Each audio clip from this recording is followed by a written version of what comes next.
সুপ্রিয় দর্শক মণ্ডলী, ফ্রন্টলাইন দেখার আমন্ত্রণ জানাচ্ছি আপনাদের সবাইকে। দর্শক মণ্ডলী, আমাদের সঙ্গে রয়েছেন সিনিয়র সাংবাদিক ও রাজনৈতিক বিশ্লেষক আশরাফ কায়সার। স্বাগত জানাচ্ছি আশরাফ কায়সার আপনাকে। এরপর আছেন জুনায়েদ সাকি, প্রধান সমন্বয়কারী গণসংহতি আন্দোলন। সাকি, আপনাকে স্বাগত। আশরাফ, আপনাকে দিয়েই শুরু করি। সেটা হচ্ছে যে আজকের দিনের বিষয় কী হচ্ছে, আলোচিত ঘটনা হচ্ছে বেগম খালেদা জিয়ার দেশে ফেরা। জি, তো সেই জন্য আমরা আজকের ক্যাপশনটা ঠিক করেছি। আমাদের আজকের আলোচনার বিষয় হচ্ছে বাংলাদেশের রাজনীতিতে বেগম খালেদা জিয়া। তো আপনি কীভাবে দেখলেন পুরো জিনিসটা? তো আপনি জানেন কীভাবে, এই প্রেক্ষাপটটাও আপনি জানেন। এই মুহূর্তে বিএনপি এবং খালেদা জিয়া আগামী দিনের রাজনীতি, আমরা আসলে মানে বিএনপি কোথায় দাঁড়িয়ে আছে? আজকের দিনটি এমনিতেই উজ্জ্বল একটি দিন হয়ে থাকবে, কেননা আপনি জানেন 4 মাস পরে উনি বিদেশ থেকে ফেরত আসলেন। তারও আগের কয়েক মাস, বিশেষ করে 5ই অগাস্টের পরে আমরা একটা পরিবর্তিত অবস্থায় তার বিরুদ্ধে যে রাজনৈতিক মামলাগুলো, হয়রানিমূলক মামলাগুলো, সেগুলো বাতিল হতে দেখলাম, স্থগিত হতে দেখলাম। আর তারও আগে যে 6 বছর 7 বছর তাকে আমরা দেখলাম যে রাজনৈতিকভাবে নির্যাতিত হতে এবং কখনো জেলে থাকতে, কখনো বাইরে থাকতে। কিন্তু যেটি হতে দেখিনি সেটি হচ্ছে যে আপোষ করতে দেখিনি। সেটি হচ্ছে যে তিনি নির্বাচনে তাকে অংশগ্রহণের জন্য চাপ দেওয়া হতো এবং তিনি নির্বাচনে অংশগ্রহণ করতেন না। তাকে রাষ্ট্রপতির কাছে ক্ষমা চাইতে বলা হয়েছিল, তিনি সেটা করেননি। এমনকি সরকারের আনুকূল্য নিয়ে বিদেশ যাওয়ার প্রস্তাবনা তাকে দেওয়া হয়েছিল, সেটি নেননি।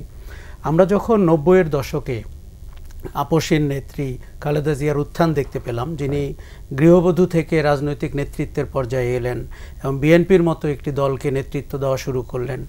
এবং আপনি জানেন যে স্বৈরাচার এরশাদের বিরুদ্ধে আন্দোলন, 86-র নির্বাচনে না অংশগ্রহণ করা, যেটিতে শেখ হাসিনা বা আওয়ামী লীগ এবং তার জোটরা অংশগ্রহণ করলো, এইটি অনেকটাই কিন্তু হারিয়ে গিয়েছিল। যে আপোষহীনতাকে মনে হচ্ছিল যে একটি রেটোরিক্স এবং এটি বিএনপি বলতে থাকবে, কিন্তু জাতীয় পর্যায়ে তার ছোঁয়া কম। কিন্তু গত 16 বছরে আমরা বিএনপিকে এককাট্টা হয়ে থাকতে দেখলাম এবং গণতন্ত্রের পক্ষে থাকতে দেখলাম, ভুয়া নির্বাচনের বিরুদ্ধে থাকতে দেখলাম। কাজেই তার আপোষহীন ইমেজটি আবার নতুন করে আমাদের জাতীয় জীবনে উদ্ভাসিত হলো। আমরা যেই সময় তাকে এবার দেশে ফিরতে দেখলাম, এবং দেখুন, অনেকেই বলছিলেন যে উনি শারীরিক অসুস্থতার কারণে কিংবা রাজনৈতিক অনিশ্চয়তার কারণে হয়তো দেশে ফিরতে দেরি করতে পারেন, কিন্তু আমরা দেখলাম যে তার চিকিৎসা একটা পর্যায়ে যাওয়ার পরে উনি ফিরে আসার সিদ্ধান্ত নিলেন। এই মুহূর্তে বাংলাদেশের রাজনীতি কিন্তু অন্য ধরনের একটি অনিশ্চয়তার ভেতরে রয়েছে। আপনি দেখেছেন যে 5ই অগাস্টের পরে নির্বাচন নিয়ে একটা সংশয় শুরু হয়েছে। কখন নির্বাচন হবে, সংস্কার কত দূর আগাবে, কত দূর আগাবে না, অন্তর্বর্তী সরকার মেয়াদ প্রলম্বিত করবে কি করবে না, বিভিন্ন ধরনের ফ্র্যাকশন তৈরি হয়েছে। এবং কি বিএনপিকে, যাদেরকে আমরা মনে করি যে কোনো সময় নির্বাচন হলে, এমনকি 16 বছরে আমি একই কথা বলতাম, একটি জনপ্রিয় দল, তার রাজনীতি নিয়ে আপনি প্রশ্নই করতে পারেন, তার জনপ্রিয়তা নিয়ে প্রশ্ন করার সুযোগ কম। সেই জায়গায় বিএনপিকে এখন নির্বাচনে অংশগ্রহণ করতে হলে অনেক কাঠখড় পোড়াতে হচ্ছে, দাবির জন্য চাপ দিতে হচ্ছে। এরকম জায়গায় আমার ধারণা বেগম খালেদা জিয়া বিএনপি চেয়ারপারসন তো বটেই, কিন্তু এই মুহূর্তে জাতীয় রাজনৈতিক সংকটের একটি অন্যতম চরিত্র হিসাবে আবির্ভূত হতে পারেন। কেননা আমরা যেটি জাতীয় জীবনে মিস করছি সেটি হচ্ছে এক ধরনের ঐক্যের প্রতীক, গণতন্ত্রের ঐক্যের প্রতীক, অথবা জাতীয় অভিভাবকত্বের জায়গাটি আমরা মিস করছি। অন্তর্বর্তী সরকারে প্রফেসর ইউনূস রয়েছেন এবং আপনি জানেন যে সরকারটির মেয়াদ সবার মতোই ক্ষণস্থায়ী, বেশি দিন না। আমরা যেন কেউ না ভাবি এই সংস্কারটি সরকারের এজেন্ডা, এটি ভাবাটা একটা মায়োপিক ধারণা হবে। এই সংস্কারের প্রস্তাবনাগুলো আমাদের জাতীয় আশা আকাঙ্ক্ষারও প্রতীক। তার কারণেই গণ অভ্যুত্থানের প্রেক্ষাপটটি রচিত হয়েছে, তার কারণেই 16 বছরের নির্যাতনের ঘটনাগুলো ঘটেছে, গুম খুন সহ। এটি আমি মনে করি যে বিএনপির উচিত সংস্কার প্রক্রিয়াকে নেতৃত্ব দেওয়ার।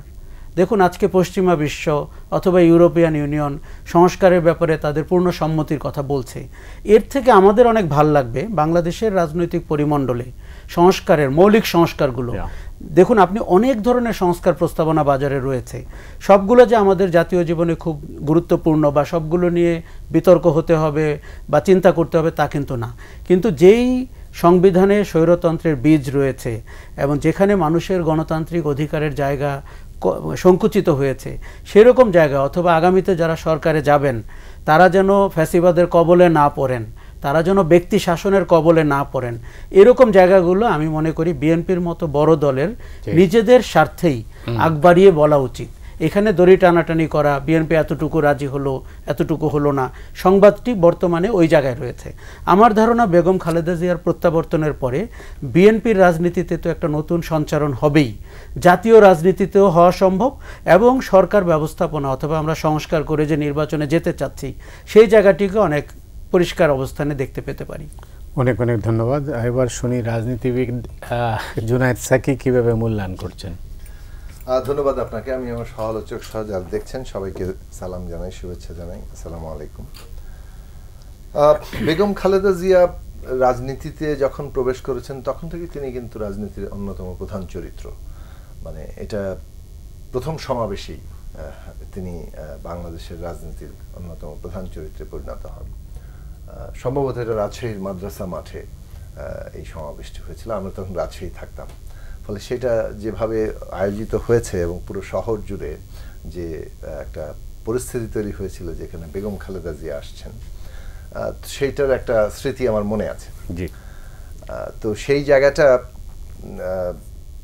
তখন থেকেই আমরা পরবর্তী কাল পর্যন্ত তো আমরা দেখেছি যে রাজনীতিতে তিনি প্রধান চরিত্র তো বটেই, তবে তার অনেকগুলো বৈশিষ্ট্য যাকে বলে দল ছাপিয়ে সাধারণ মানুষ এমনকি বিপরীত মহলেও তাকে একটা বিশিষ্ট জায়গায় দিয়েছে, তার নিজের ব্যক্তিগত অনেকগুলো বৈশিষ্ট্য বলি। অর্থাৎ তিনি হয়তো এমনভাবে রাজনীতিতে এসছেন যেটা তার সাধারণভাবে খুব সকলের ক্ষেত্রেই ঘটে না। তিনি যেহেতু শহীদ রাষ্ট্রপতি প্রেসিডেন্ট জিয়াউর রহমানের স্ত্রী ছিলেন, ফলে বিএনপিতে তিনি যেভাবে শুরুতেই একটা যখনই রাজনীতির দায়িত্ব নিলেন চেয়ারপারসনের দায়িত্বে চলে গেলেন, সেই জায়গাটা তো একটা ইয়ে, কিন্তু তারপরে তার নিজের কাজের মধ্য দিয়ে কিন্তু তিনি বিশিষ্টতা লাভ করেছিলেন।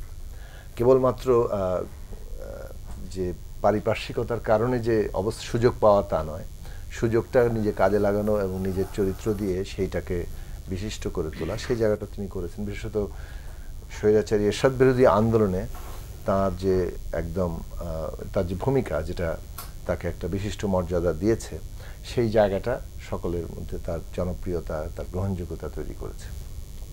পরবর্তীকালে তিনি প্রধানমন্ত্রী হয়েছেন এবং যে অল্প দিনের জন্য আর দ্বিতীয় দফায় প্রধানমন্ত্রী হলেন 29 দিনের জন্য, সেইটা নিয়ে তো একটা বেশ বিতর্কর জায়গা রয়েছে যে সেই কাজটা এমন একটা প্রক্রিয়া তাকে যেতে হলো যেটা ঠিক গ্রহণযোগ্য জায়গায় থাকেনি। ফলে সেটা তার রাজনৈতিক পূর্ববর্তী ধারার সাথে সঙ্গতিপূর্ণ হয়নি। কিন্তু আবার সেটাকে অনেকটা মানে যাকে বলে সারপাস করে গিয়েছিল যখন উনি পদত্যাগ করে তত্ত্বাবধায়ক সরকারের ক্ষমতা দিয়ে নির্বাচনের মুখোমুখি হয়েছেন। শাসকদের রাজনীতির মধ্যে একটা মানে এটা তো আমি বলবো যে যারা বাংলাদেশকে শাসন করেছে কিংবা রাষ্ট্র পরিচালনার দায়িত্ব পেয়েছে বড় রাজনৈতিক দল, সেই জায়গা থেকে তার যে এই জায়গাটা ধারাবাহিকতাটা রক্ষা করা, এটা ঠিক যে বিএনপি আমলে নির্বাচনের কারচুপি হয়েছে, মাগুরার ঘটনা, মিরপুরের ঘটনা, যেটার পরিপ্রেক্ষিতে তত্ত্বাবধায়ক সরকারের দাবিটা উঠেছিল, নির্বাচনে আস্থা পায়নি বিরোধী রাজনৈতিক দলগুলো, সেই বাস্তবতাটা বিএনপি তার মতো করে একটা অবস্থান গ্রহণ করলেও শেষ পর্যন্ত যে বিএনপি আবার একটা ঐক্যমত্যে আসার চেষ্টা করেছে, ওই ঐক্যমত্যটা কিন্তু খুব গুরুত্বপূর্ণ। আপনি কিন্তু যতই ধাক্কাধাক্কি করেন, শেষ পর্যন্ত যে আপনি একটা ঐক্যমত্য জায়গায় আসেন এবং সেটাই বিরোধী দলের দাবি বাস্তবায়নটা করেন এবং সেই অনুযায়ী ছেড়ে দেন, সেটা বাংলাদেশে ওইটা একমাত্র উদাহরণ কিন্তু যে এই ধরনের জায়গাতে যাওয়া। কাজে ওই জায়গাটা একটা গুরুত্বপূর্ণ গণতান্ত্রিক উপাদান বাংলাদেশের মতো রাজনীতির জায়গায়, সেইটুকু কিন্তু আমরা গত ইয়াতে দেখিনি যে এই ধারাবাহিকতাটা রক্ষা হওয়াটা। কিন্তু বিএনপি আবার 2001 সালে ক্ষমতায় এসে যে ধরনের শাসন পরিচালনায় গেল, সেটা তো তার জন্য নানা ধরনের সমালোচনা জায়গা তৈরি করেছে বিরোধী রাজনীতি। আমরা তখন বিরোধী রাজনৈতিক দলের কর্মী ছিলাম এবং আমরা নিজেরা লড়াই করেছি, সমালোচনা করেছি। কিন্তু যেভাবে তত্ত্বাবধায়ক সরকার ব্যবস্থা প্রশ্নবিদ্ধ হলো বিএনপির হাতে, যেভাবে যার ফলশ্রুতি বলা চলে একটা 1-11-এর মতো ইন্টারভেনশন ঘটলো, কিন্তু এইসব প্রশ্নগুলো মোকাবেলা করার মধ্য দিয়ে আবারও যে বিএনপিকে একটা দীর্ঘ নির্যাতন নিপীড়নের মধ্যে যেতে হলো, তার সবচেয়ে বড় শিকারের মধ্যে খালেদা জিয়া নিজেই আছেন। কেননা তাকে জেলে যেতে হয়েছে, এই রকম তীব্র শারীরিক অবস্থা যেখানে তার চিকিৎসা দরকার বিদেশে, সেইটা থেকে তাকে বঞ্চিত করা হয়েছে। এবং আমরা বারবার বলেছি যে চিকিৎসার অধিকারটা মানবাধিকারের অংশ। তার যে চিকিৎসা দরকার সেটা দেশে না থাকলে বিদেশে আছে, কিন্তু বিদেশেই তাকে সেখানে নিয়ে যাওয়া রাষ্ট্রের দায়িত্ব ছিল। এই কথাগুলো আমরা বারবার বলেছি, তার সাথে দেখা করে, সংবাদ সম্মেলন করে। কিন্তু আমরা মানে এই শেখ হাসিনার ফ্যাসিস্ট সরকারকে আমরা কোনোভাবেই সেটাতে ইয়ে করতে পারিনি। কিন্তু তার যে একটা লড়াকু মনোভাব, যেটা তার 80 দশকের সংগ্রামের মধ্যে গড়ে উঠেছিল, সেইটা 15 বছরে আবার তিনি নিজে ফেরত আনতে পেরেছিলেন। আমরা যখন শেষবার তার সাথে দেখা করতে যাই, তিনি আমাদেরকে বলেছিলেন যে এখন একটা আমাদের যার যার দলের রাজনীতির পার্থক্য আছে, কিন্তু এখন দেশের স্বার্থটাই বড়। তো আমি আশা করি যে আপনারা দেশের স্বার্থে কাজ করবেন এবং দেশের স্বার্থেই এই শেখ হাসিনার অধীনে নির্বাচনে যাবেন না। মানে 24 সালের যে নির্বাচনটার প্রশ্ন, আমরা তো 23 সালের মাঝামাঝি যখন ওনার শারীরিক অবস্থা আবার খুব খারাপ হয়ে গেল, আমরা তখন গিয়েছিলাম।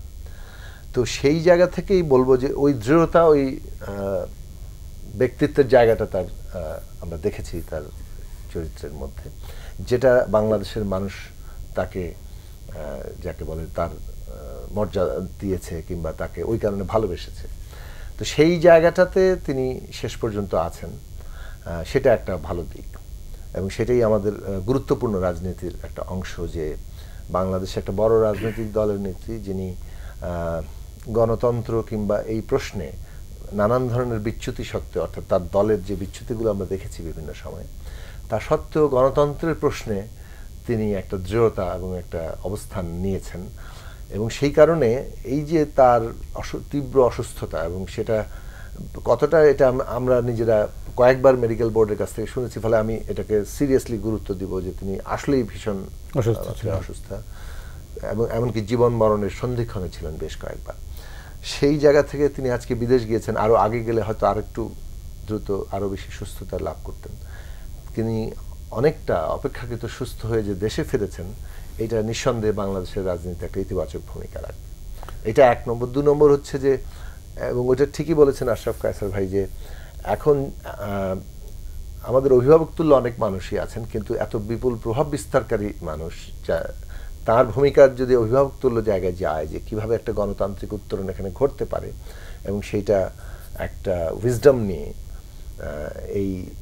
এই যে সবাইকে ঐক্যবদ্ধ করার জায়গাটা এবং একটা ঐকমত্য তৈরির মধ্য দিয়ে উত্তরণটাকে, ট্রানজিশনটাকে পিসফুল করে তোলা, সেই ক্ষেত্রে নিঃসন্দেহে বেগম খালেদা জিয়ার একটা ভূমিকা থাকবে। কারণ উনি এখনও কিন্তু বিএনপির চেয়ারপারসন, মানে আনুষ্ঠানিকভাবেও, মানে হয়তো ওনার রাজনৈতিক কর্মকাণ্ডকে উনি সীমিত করেছেন, কিন্তু রাজনৈতিক যে তার চিন্তাভাবনা এবং তার যে প্রভাব, সেটা নিঃসন্দেহে এখনো কার্যকর আছে বলে আমরা ধারণা করি। অনেক ধন্যবাদ। তাহলে মানুষ সেই জায়গা থেকে প্রত্যাশা করে যে তার ওই ভূমিকা এখানে একটা ইতিবাচক উত্তরণে আমাদের কাজে আসবে। অনেক ধন্যবাদ। এই আশরাফ, এই মুহূর্তের চ্যালেঞ্জ হচ্ছে গণতন্ত্রের উত্তরণ। এই চ্যালেঞ্জ কিভাবে মোকাবেলা করা যেতে পারে? মতি ভাই, আজকে একটা জিনিস আমি খুব ইতিবাচক দেখলাম, সেটি হচ্ছে যে আপনি মহাখালী থেকে এয়ারপোর্ট পর্যন্ত যত জনস্রোত দেখলেন, অগণিত মানুষ, কিন্তু আমি একটা জিনিস দেখলাম যে শৃঙ্খলা ছিল এবং তারা নেতৃত্বের কথা শুনেছেন। এটি আমার কাছে খুব, মানে আমরা অতীতে এরকম কয়েক হাজার মানুষকে একসাথে শৃঙ্খলাবদ্ধ থাকতে দেখিনি, বিশেষ করে রাজনৈতিক নেতৃবর্গকে দেখে বা তাদের প্রাণের নেতাকে দেখে এটি হয় না। বেগম খালেদা জিয়াকে এই কঠিন কাজটি তার দলেও করতে হবে কারণ হচ্ছে দলটি এই মুহূর্তে অনেক প্রশ্নের মুখে আছে। আওয়ামী লীগের ফেলে যাওয়া ধন সম্পত্তি, আওয়ামী লীগের ফেলে যাওয়া প্রভাব, এবং যেখানে চাঁদাবাজি, গুন্ডামি, মাস্তানি করা সম্ভব, এই জায়গাটিতে বিএনপিকে লাগাম টেনে ধরতে হবে। আমরা বিএনপির ভারপ্রাপ্ত চেয়ারম্যানকে কথাগুলো বলতে শুনি, তিনি কখনো কখনো প্রথমবারের মতো বাংলাদেশে কর্মী বা নেতাকে থানায় ধরিয়ে দিচ্ছেন, মামলা করছেন, এগুলোও ঘটেছে। কিন্তু সারা দেশে বিএনপির যে প্রভাব, তার একটি নেতিবাচক দিক হচ্ছে ওই প্রভাব কিন্তু খারাপ কাজেও প্রভাবিত করা যায়, এবং সেটি হচ্ছে, আমরা অভিযোগ পাচ্ছি। কাজে বেগম খালেদা জিয়ার কাছে প্রত্যাশা হচ্ছে যেইভাবে তার কমান্ড অথবা ভারপ্রাপ্ত চেয়ারম্যানের কমান্ড যদি দলের শৃঙ্খলাতে থেকে থাকে আজকে, সেটি দলের খারাপ কাজেও যেন তারা বিরত থাকেন। এটি প্রথমত। আপনি গণতন্ত্র উত্তরণের কথা বলছিলেন, আমার মনে হয় এই জায়গাটিতে জোনায়েদ সাকি খুব সঠিকভাবে বলছিলেন। আপনি 91 সালের নির্বাচনটি খেয়াল করুন। ওই নির্বাচনে আমরা সবাই জানি যে কারা কারা মন্ত্রিসভা গঠন করার পরিকল্পনা করছিল, কিন্তু মানুষ তার আপোষহীন নেতৃত্ব, তার দৃঢ় ব্যক্তিত্ব এবং তার রাজনৈতিক প্রজ্ঞা সব কিছুকে বিবেচনা করে তাকে প্রাইম মিনিস্টার করেছিল। কাজে উনি কিন্তু তার উত্থানও জানেন এবং তার সমালোচনার জায়গাটিও জানেন, এবং তার কিছুটা পতনের জায়গাটিও আমরা দেখেছি, যেখানে 2001 থেকে 2006 মধ্যে আমরা দেখেছি বিকল্প বা প্যারালাল আরেকটি গভর্নমেন্ট তৈরি হয়ে গেছিল, এই অভিযোগ রয়েছে, দুর্নীতির অভিযোগ রয়েছে। কিন্তু গত 16 বছরে যেটি ঘটেছে, দল কিন্তু ভাঙা যায়নি। আপনি আওয়ামী লীগ শাসনের ডিজিএফআই এবং অন্যান্য কর্মকাণ্ড দেখেছেন, বিএনপি কিন্তু এক কাট্টা রয়েছে, এবং যেই প্রচারণাটি হচ্ছিল যে পরপর নির্বাচন বর্জন করলে বিএনপির মতো দল থাকবে না, এবং কোনো লোক যে কিংস পার্টি করেনি তাও না, কিন্তু তাদের কোনো ছিটাফোটাও বিএনপির মতো সংগঠনের গায়ে লাগেনি। কাজে ওনার সিদ্ধান্ত গ্রহণ প্রক্রিয়া, ওনার দৃঢ় ব্যক্তিত্ব এবং বিএনপির এককাট্টা হয়ে থাকা, এটি তাকে আরেকবার নতুন করে মানুষের সামনে উপস্থাপিত করেছে যে দলটিকে যেভাবেই গঠন হোক না কেন, আমরা আজকে কিন্তু 16 বছরের সংগ্রামের পরে দেখতে পাচ্ছি যে গণতান্ত্রিক শক্তি হিসাবে বিএনপি অতীতের যে কোনো সময়ের চেয়ে তাকে অনেক বেশি জরুরিভাবে প্রমাণ করতে সমর্থ হয়েছেন। এখন গণতন্ত্র উত্তরণের যে চ্যালেঞ্জটা, সেই চ্যালেঞ্জটাতে আমার ধারণা যে বেগম খালেদা জিয়ার উপস্থিতি, শারীরিক উপস্থিতি বিএনপিকে অনেকখানি দিক নির্দেশনা দিতে পারে। দেখুন, আমরা অনেকেই লম্বা সময়ের শাসনের জন্য পরিকল্পনা করি এবং প্রার্থনাও করি। একজন 41 সাল পর্যন্ত থাকতে চেয়েছিলেন, 24-এর মধ্যে পালিয়ে যেতে হলো। ওখান থেকেও আমরা শিক্ষা নিতে পারি। আপনি মানুষের ভালোবাসায় দীর্ঘ সময় ক্ষমতায় থাকতে পারবেন, কিন্তু নিজের পক্ষে আইন কানুন করে থাকতে পারবেন না। তাহলে প্রধানমন্ত্রীর অপার ক্ষমতা নিয়ে বেগম খালেদা জিয়া সুস্পষ্ট বক্তব্য দিতে পারেন, সংসদের মেয়াদ নিয়ে দিতে পারেন, সরকারের জবাবদিহিতা নিয়ে দিতে পারেন, আইনের শাসন নিয়ে দিতে পারেন। বিএনপির সামনে এখন দুটি চ্যালেঞ্জ। একটি হচ্ছে 16 বছর ক্ষমতার বাইরে থাকার কারণে আপনি সরকার পরিচালনার জন্য যে প্রাথমিক যোগ্যতাগুলো, সেগুলো থেকে বিএনপি একটু দূরে রয়েছে। কাজেই এটি তাদের একটি পূরণ করতে হবে ঘাটতি। দ্বিতীয় হচ্ছে, আপনার হাতে যদি রাষ্ট্র পরিচালনার দায়িত্ব যায়, আমরা কি করে নিশ্চিত হব নাগরিক অধিকার নিশ্চিত হবে, আইনের শাসন থাকবে, দুর্নীতি কম হবে, এবং আপনি নিয়ম মাফিক ক্ষমতা হাত বদল করতে রাজি থাকবেন। এই কথাগুলো কিন্তু আমরা মুখের কথায় এখন আর কেউ বিশ্বাস করতে চাই না। অতএব সংস্কার প্রস্তাবনা বা ঐক্যমত্য কমিশনের কাছে গিয়ে আমি বিএনপিকে দেখতে চাই যে নেতৃত্ব দিচ্ছে সংস্কার প্রস্তাবনার ক্ষেত্রে, এবং এটি মনে হয় মানুষ এখন আশা করছে।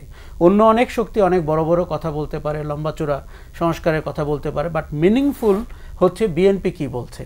এবং বিএনপিও ইতিহাসের একটি, দেখুন 16 বছরের নির্যাতনের গল্প যেরকম সত্যি, আজকে তার প্রধানতম প্রতিদ্বন্দ্বী দেশ ছাড়া এবং তাদের রাজনৈতিক শক্তির ভবিষ্যৎ অনিশ্চিত, নির্বাচনে অংশগ্রহণ অনিশ্চিত, এরকম সুযোগ বিএনপির রাজনৈতিক ইতিহাসেও প্রথম। কাজেই বিএনপিকে অতীতের কোনো কিছুর সাথে তুলনা করে নিজের সিদ্ধান্ত নিলে হবে না, তাকে নিতে হবে এটি একটি ইউনিক সিচুয়েশন, এবং এখানে বিএনপি মুখ্য। অন্তর্বর্তী সরকার তার মেয়াদ শেষ করে যে যার মতো বাড়িতে চলে যাবেন, হয়তো দেশ শাসনের দায়িত্ব বেগম খালেদা জিয়া এবং তার দলের উপরে পড়বে। তাদের আরও বেশি অর্থনীতি নিয়ে প্রস্তাবনা থাকতে হবে, কর্মসংস্থান নিয়ে থাকতে হবে। প্রতিবেশী ভারতের ব্যাপারে আপনি জানেন যে বাংলাদেশে এখন বাংলাদেশপন্থী রাজনীতির একটি দারুণ সময় তৈরি হয়েছে। বেগম খালেদা জিয়াকে অতীতের অনেক বিচার বিশ্লেষণের সময় আমরা বাংলাদেশপন্থী সিদ্ধান্তটি নিতে দেখেছি, সেটির ধারাবাহিকতা রক্ষা করতে হবে। বিএনপির ভেতরেও কিন্তু আপনার ভারতের ব্যাপারে কারো কারো অবস্থান ভিন্ন রয়েছে। এখন ভারতের ব্যাপারে বিএনপির অবস্থান পরিষ্কার করতে হবে। অতীতে আমরা 10 ট্রাক অস্ত্র মামলার কথা জানি, উগ্রবাদীদের সাথে প্রচ্ছন্ন যোগাযোগের কথা জানি। সেখান থেকে সরে এসে বাংলাদেশের একটি সম্মানজনক স্বাধীনচেতা অবস্থান তারা দাঁড় করাতে পারে কিনা। তারপরে বহিঃশক্তির সাথে বাংলাদেশের অর্থনীতি, বাংলাদেশের ব্যবসা, প্রাইভেট সেক্টর, মানে বিএনপিকে আপনার ভোটের পরে যেই চেহারাটি বিএনপি দেখাতে চায় সেটি ভোটের আগে দেখাতে হবে। অন্তত কথাবার্তায়, প্রস্তাবনায়, সংস্কারে, প্রতিশ্রুতিতে।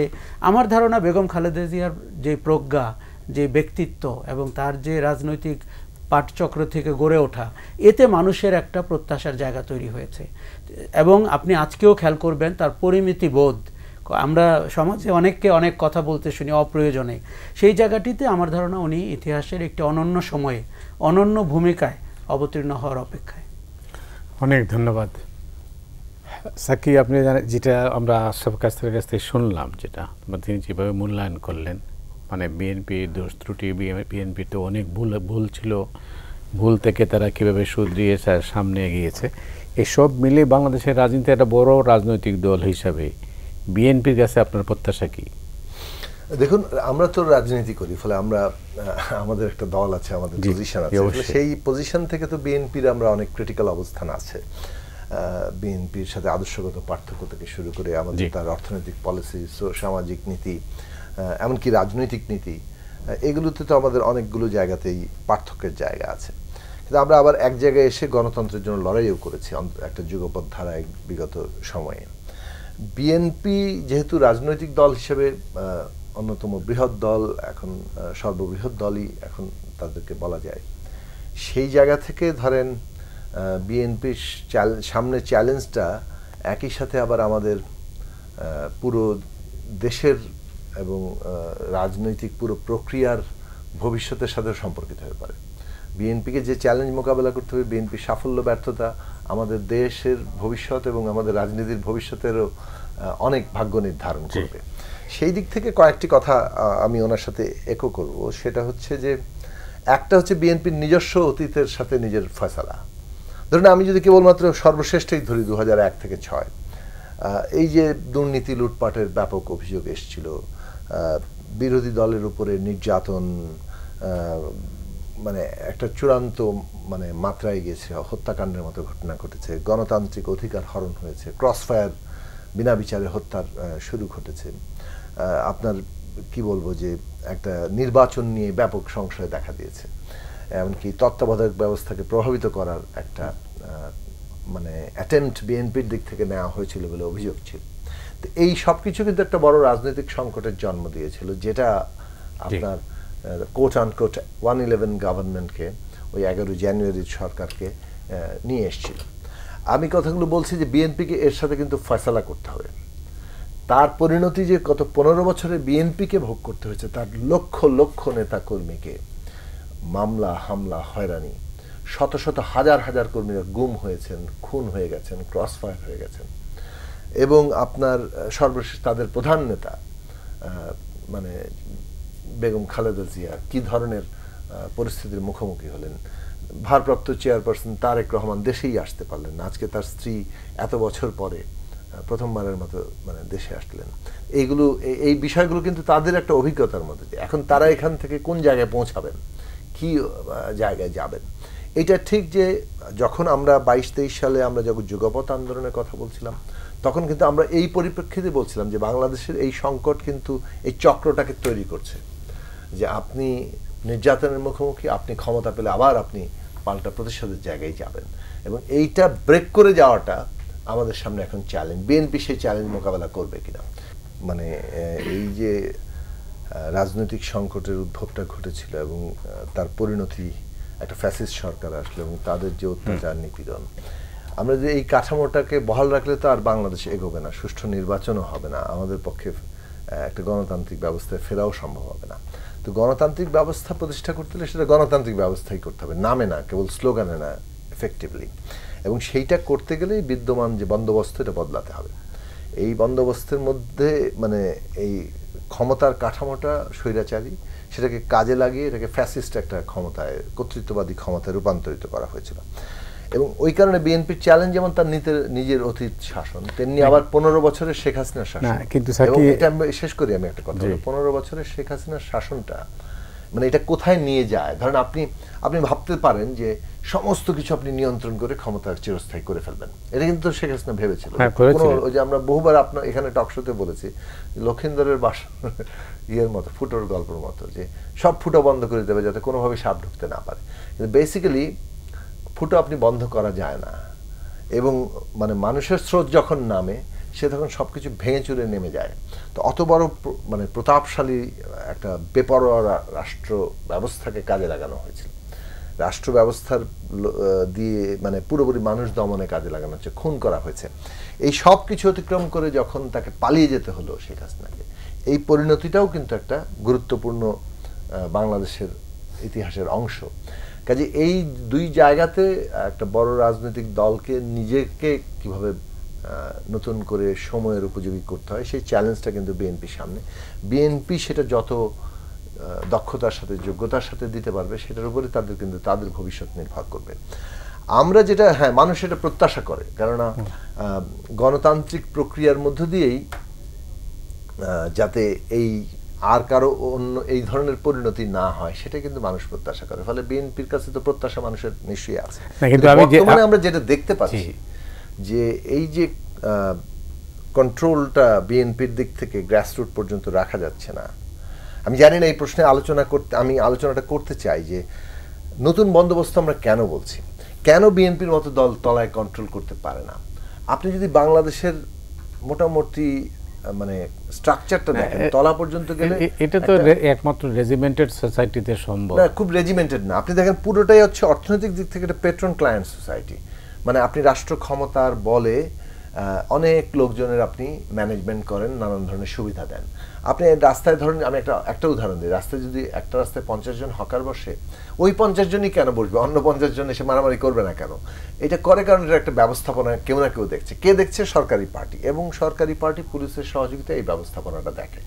ওইখানে একটা প্রাইভেট ট্যাক্সেশন শুরু হয়, আপনি টাকা নেন, এবং এই যে একটা পেট্রন ক্লায়েন্টের অবস্থা, এই যে রেন্টের উপর নির্ভরশীল বখরার উপর একটা অর্থনীতি দাঁড়িয়ে আছে, এটার সাথে কিন্তু আমাদের রাজনৈতিক ক্ষমতা মানে পার্টিটা এমবেডেড। এখন আপনি যখন এটা বদলায়, মানে এটার একটা পেট্রন বদলে গেছে, এখন নতুন পেট্রন আসলে এইরকম অবস্থাটা টিকবে, তখন মনে হবে খুব দখলদারিত্ব হচ্ছে। কিন্তু বদলাবেনটা কিভাবে? বিএনপি যতই চাকরি কন্ট্রোল করতে পারছে না, কিন্তু আপনি যদি এই পেট্রন ক্লায়েন্ট ব্যবস্থার উপরে, এই বন্দোবস্তের উপরেই টিকে থাকেন, মানে প্রত্যেকটি দলই কিন্তু পেট্রন ক্লায়েন্টের এমবেডেড কাঠামোর মধ্যে ঢুকে যাবে। আমাদের বক্তব্যটা হচ্ছে ওই কারণেই রাজনৈতিক দল হিসেবে যদি সত্যিকার বদলাতে হয়, বর্তমান ক্ষমতা কাঠামোর বদলটা খুবই জরুরি, যেটা অর্থনৈতিক ক্ষেত্রে আমাদের ক্ষমতা সম্পর্ককে বদলে দিবে। সেই জায়গাটা বোঝাপড়াটা কিন্তু একটা খুব গুরুত্বপূর্ণ প্রশ্ন।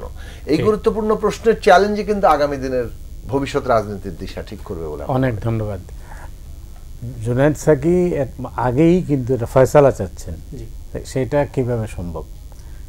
এটা তো মানে এই মুহূর্তে তো ফয়সালা হওয়ার কোনো পথ নাই।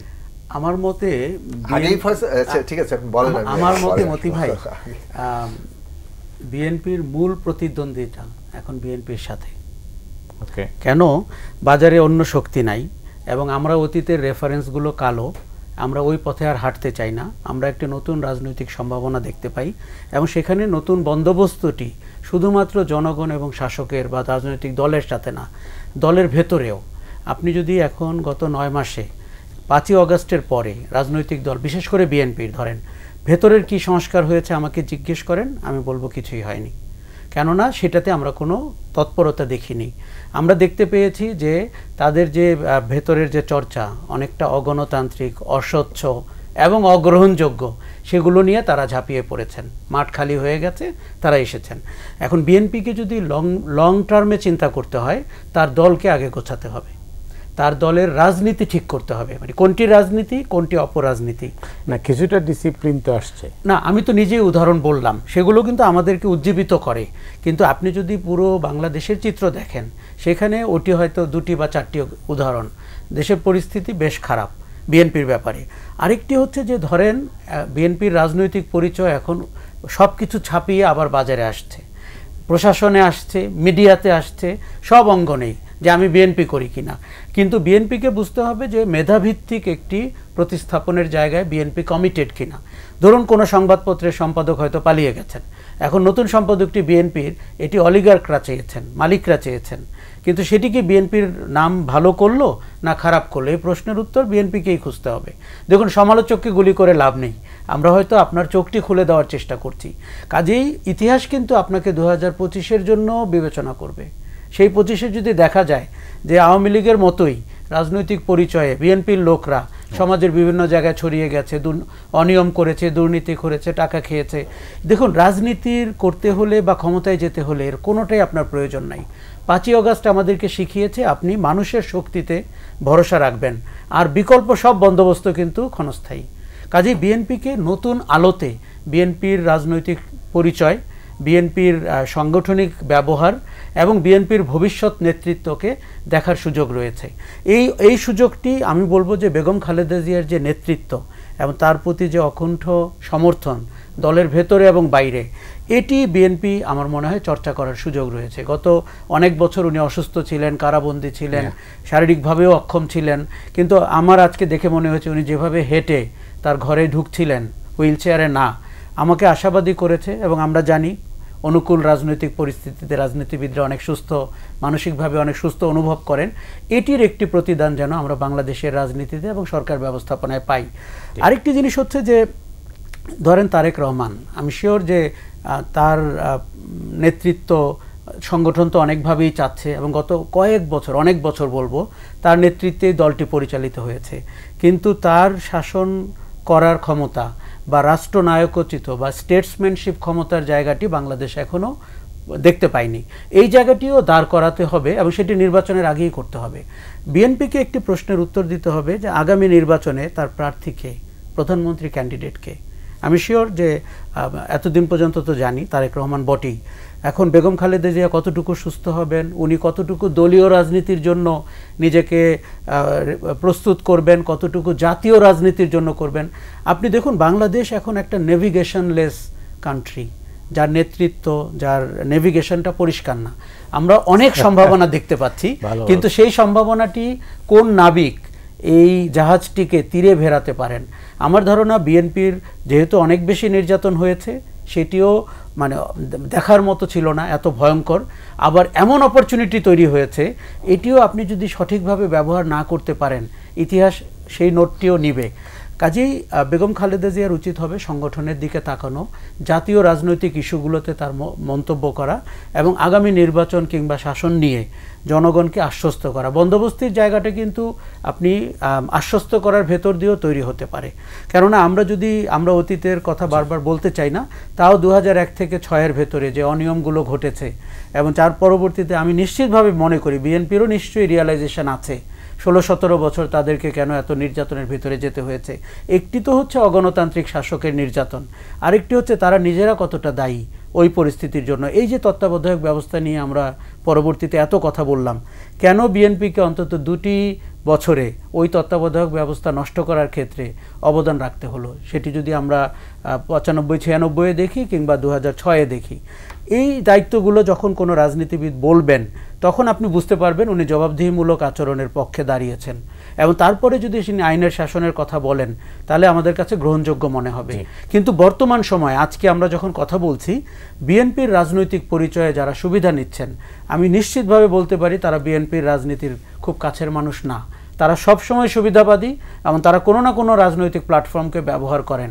বিএনপির উচিত হবে এই জায়গাটিতে শক্ত অবস্থানে দাঁড়ানো। অনেক ধন্যবাদ। আপনি কি আমার কথার জবাব দিতে চাইছিলেন?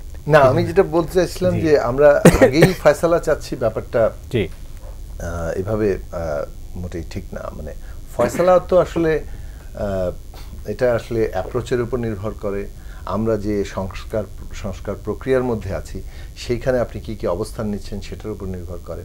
তো বিএনপির কাছে মানুষের যে প্রত্যাশা, কিংবা বলতে পারেন যে চ্যালেঞ্জের মুখে আমরা সকল রাজনৈতিক দলই আছি, যে জুলাই আগস্টের গণ অভ্যুত্থান অনেক নতুন সম্ভাবনা, বিপ্লবী আকাঙ্ক্ষা তৈরি করেছে। এবং যেটা আমরা যে সংগ্রামের মধ্যে ছিলাম 31 দফার মধ্যে দিয়ে একটু আকাঙ্ক্ষাটা আরো একটু প্রসারিত হয়েছে। মানে যেটা হয় না যে সংগ্রাম যত তীব্র হয়, যত আত্মত্যাগ বাড়ে, তত মানুষ খোল নলছে পুরোটাই বদলে ফেলতে চায়। সেই আকাঙ্ক্ষাটা পূরণ করার একটা চ্যালেঞ্জ আছে বিএনপির। সেই দিক থেকে এটা আমরা বহুদিন ধরে বলছি যে একটা ইতিবাচক মনোভঙ্গি নেওয়া দরকার এবং একটা ঐক্যের জায়গা প্রাথমিকভাবে তৈরি করা দরকার। এখন মতপার্থক্যের জায়গাটা থাকবেই, এমন না যে সব বিষয়ে সবাই একমত হয়ে যাবে। উদার হওয়া মানে হচ্ছে যে কারোরই কোনো পজিশন আর থাকবে না, নিশ্চয়ই থাকবে। এবং সে কারণে আমরা যেসব জায়গায় ঐকমত্য তৈরি হবে সেই ঐকমত্যের উপরে আমরা দাঁড়াবো, ওটা একটা আমাদের জাতীয় সনদ হবে। যেসব জায়গায় দ্বিমত থাকবে সেগুলোর জন্য জনগণের কাছে তো যেতেই হবে।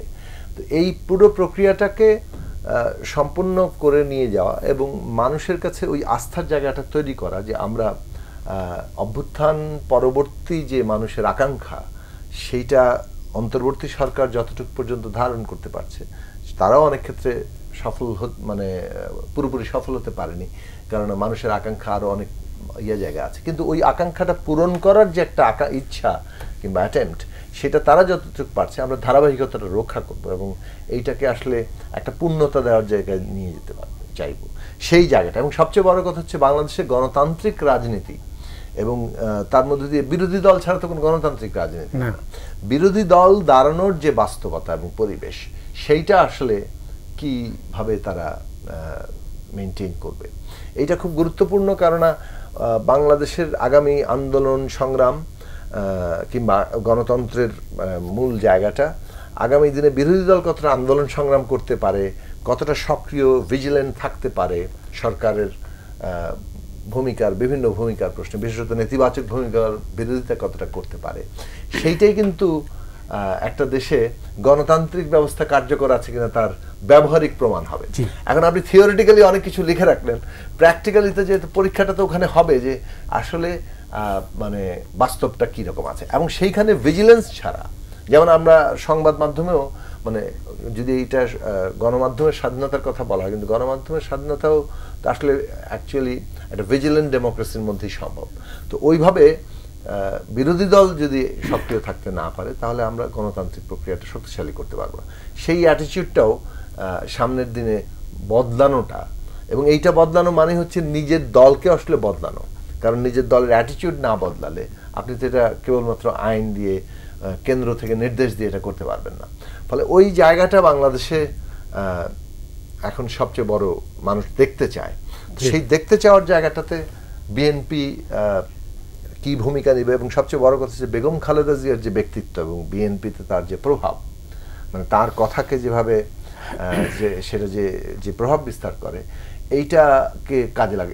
এই ধরনের দলগুলোর মধ্যে লিডারশিপের রোল অনেক বড় থাকে, এবং সেই লিডারশিপের রোলটাই যত ইতিবাচক হবে দলটারও কিন্তু ইতিবাচক রূপান্তর তত সহজ হবে।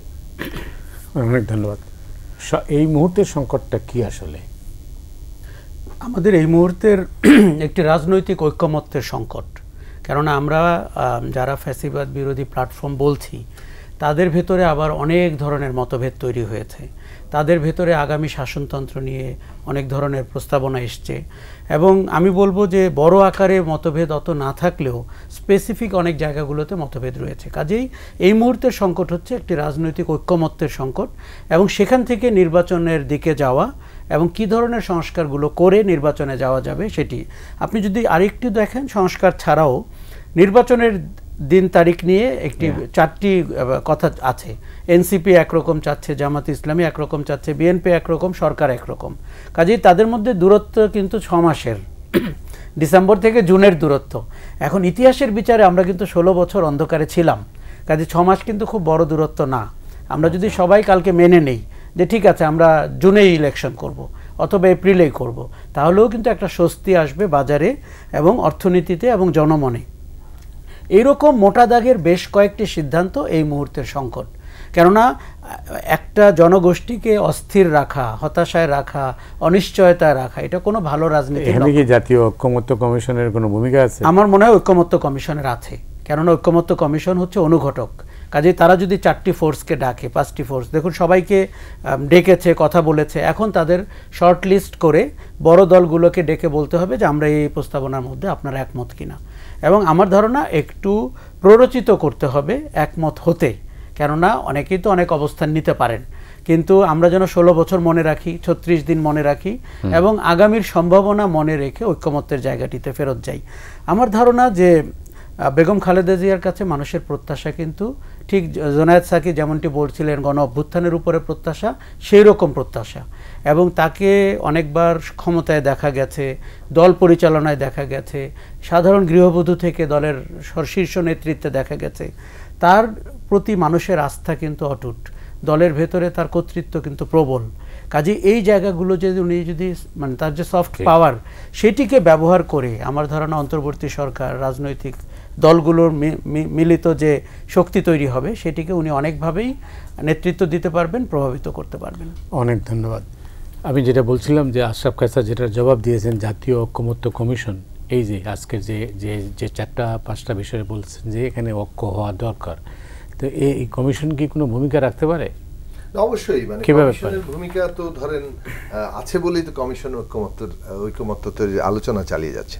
যে কথাটা আসলে বলা দরকার যে আমরা আসলে কোন কোন বিষয়ে মানে কোন জায়গায় দাঁড়াবো। একটা হচ্ছে যে সংস্কারের অনেক প্রস্তাব আছে, তার মধ্যে সাংবিধানিক অংশ আছে, সংবিধান এবং সংবিধান সংশ্লিষ্ট অংশ, আর একটা হচ্ছে মূলত ধরেন আমি ধরে নিই যদি প্রশাসনিক অংশ। এখন এই ক্ষেত্রে আমরা যতগুলো বিষয়ে ঐকমত্য হব সেই ঐকমত্যের ভিত্তিতে আমাদেরকে দাঁড়াতে হবে। ওইটাই জাতীয় সনদ কিংবা জুলাই সনদ একটা করতে পারেন, আপনি একটা অর্ডিন্যান্সও করতে পারেন যে এইটা পরবর্তীতে বাস্তবায়ন হবে। এখন সংবিধান অংশটি বাস্তবায়নের জন্য আগামী নির্বাচনটা কি রকম নির্বাচন হবে, জনগণের ম্যান্ডেট নিয়ে এরকম মৌলিক সংস্কার না, ম্যান্ডেট ছাড়া যদি আপনি মৌলিক সংস্কারে যান আদালত কিন্তু সেটাকে ভবিষ্যতে বাতিল করে দিতে পারে। সো অ্যামেন্ডমেন্ট টেকসই না।